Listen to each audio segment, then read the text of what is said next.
Hi, I'm Greg Dell with attorneys Dell and Schaefer, and today's question is, can I sue UNUM? Now, Stephen, we get this question and a call like this daily, if not tons of these calls on a weekly basis. And when can a person actually sue UNUM if their disability claim has been denied? Okay, so that's a good starting point. So you can only sue UNUM following a claim denial, but first you have to go through an administrative appeal process. So whether short-term or long-term, if your claim's denied, UNUM requires, under the law, under ERISA, one mandatory level of appeal. If that appeal is denied, then you can sue UNUM for unpaid benefits. Some people ask, hey, can I sue them for pain and suffering, or for being jerks, or whatever the case may be? And unfortunately, under ERISA, and more than likely if you're watching this, your policy is an employer-provided policy governed by the federal statute. Your only means of actually suing them is just for the benefits that they haven't paid you, not even future benefits or any guarantee they won't do it again. So yes, you can sue UNUM, but always with caveats. Okay, and I want to clarify, because of the fact that 98% of the claims we do from UNUM are group disability policies, which means an employee received the policy from their employer. That's governed by ERISA, which means you have to do an appeal. But there are some ERISA exempt policies. In that scenario, if your claim gets denied and not governed by ERISA, then you could sue UNUM right away. And I know you just brushed on the differences between a private policy and a group policy, but what types of expectations in terms of a jury trial, things of that nature, should someone expect in a lawsuit? Because it's not your typical lawsuit. Yeah, in the group policy, so the employer provided, if you do end up having to file a lawsuit, first and foremost, once the appeal's denied, no new information can come in for a judge to consider. You could, get in a car accident, 2 weeks later need back surgery, but that's outside the scope of the administrative records. And another thing to show how detailed that is, how often does someone do their appeal? They call us and go, I want to sue, and they go, oh, by the way, I got approved for Social Security disability.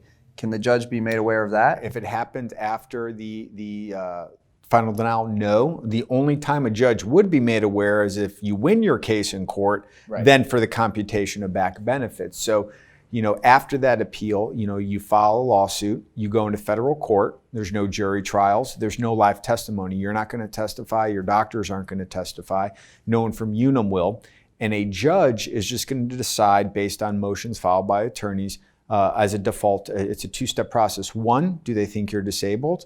And then two, if yes, did UNUM act arbitrary and capricious, or did they have a reasonable basis to deny the claim?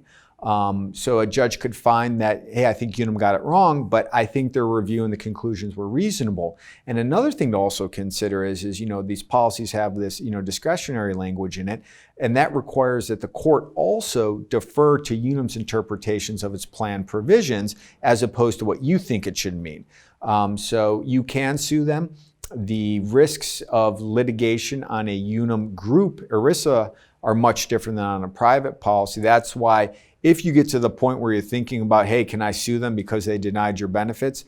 It's a good reminder that you have to go through the appeal process. So it's really important to prepare yourself for that. One advantage of suing UNUM with an ERISA group governed policy is that the claimant is never going to have to go to court.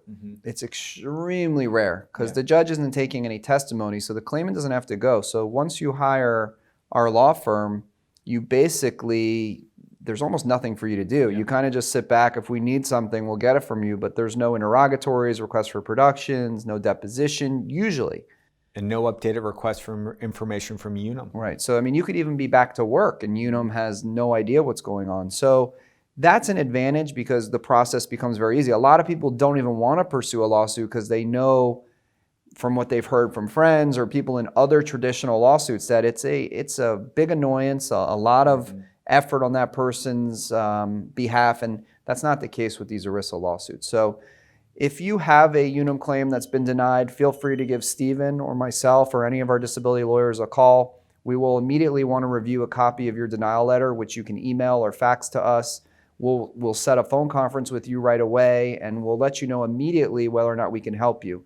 Now, it's important for you to know that our clients are located all over the country, so you're never going to have to leave your home to meet with us, and we try to make the process as easy as possible for you. So thank you for considering our law firm.